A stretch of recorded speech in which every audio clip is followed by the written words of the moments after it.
तो प्यारे बच्चों, लास्ट लेक्चर में हमने डिस्कस किया था लॉ ऑफ केमिकल कॉम्बिनेशन।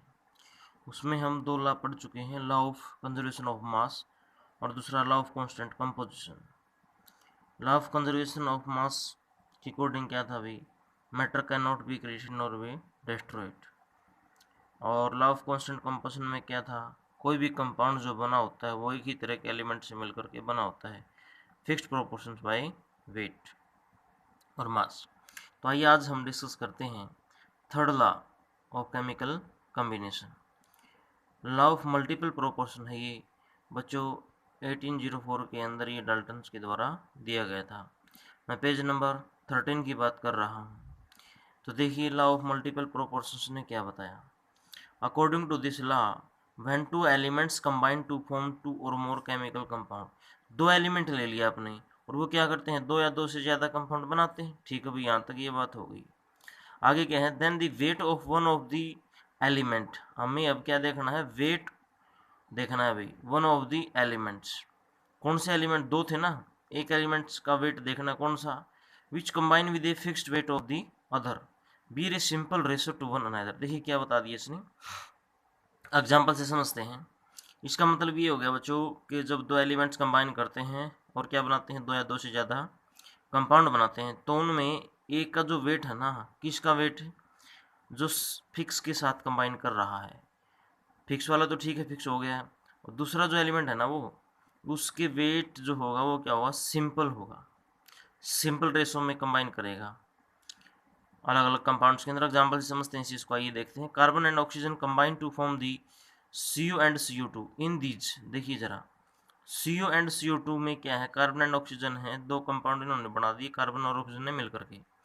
तो आप देखिएगा फिक्स मास किसका हो गया, कार्बन का हो गया ना, इसमें भी अकेला कार्बन, इसमें भी अकेला कार्बन है, तो इसको तो छोड़ो। अब देखना किसको, जो फिक्स वाले के साथ जुड़ा है, फिक्स वाले के साथ कौन जुड़ा है, ऑक्सीजन, तो इसकी मास की रेशो दोनों में क्या मिलेगी, सिंपल। तो ये दे रखा है इसमें, in these oxygen combine with fixed mass of the carbon, so ratio of mass of oxygen in, तो इन दोनों के अंदर रेशो निकालनी है किसकी, ऑक्सीजन के मास की, विल बी सिंपल। तो ये क्या आ जाएगी भाई, इधर एक ऑक्सीजन है 16, इधर 32, 16 और 32 की रेशो आप निकालें और रेशो 2 आ गया। अब एक आपको न्यूमेरिकल्स दे दिया बच्चों इसमें क्वेश्चन नंबर 3 के रूप में। तो ये क्या है, carbon is found to form two oxide, ठीक है, कार्बन दो ऑक्साइड बना रहा है भाई, विच कंटेन, और जिसके अंदर क्या है भाई, कार्बन दो ऑक्साइड बना रहा है जिसके अंदर क्या है 42.9% एंड 27.3% ऑफ कार्बन। एक ऑक्साइड में तो इतना कार्बन है और एक में है इतना carbon respectively. Show that this figure illustrate the law of multiple proportions.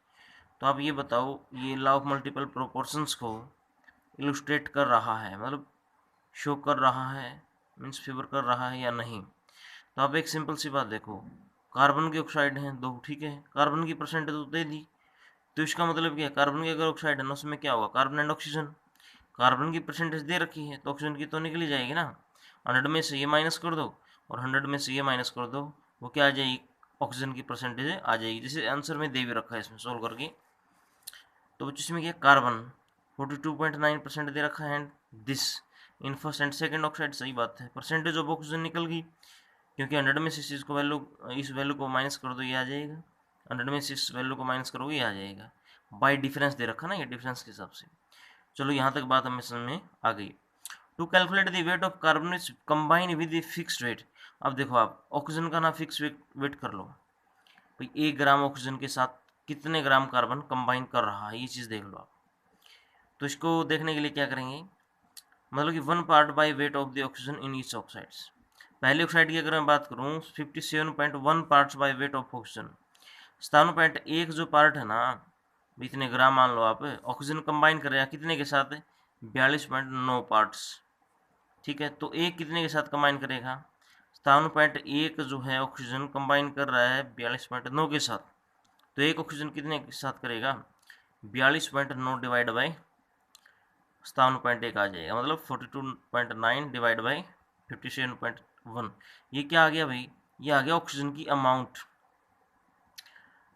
मतलब कि 57 ग्राम 57.1 जो पार्ट्स था ऑक्सीजन का वो कंबाइन कर रहा था इतने कार्बन के साथ, और एक जो आपका ऑक्सीजन होगा ना, वो कितने कार्बन के साथ कंबाइन करेगा, वो चीज़ आ गई इधर।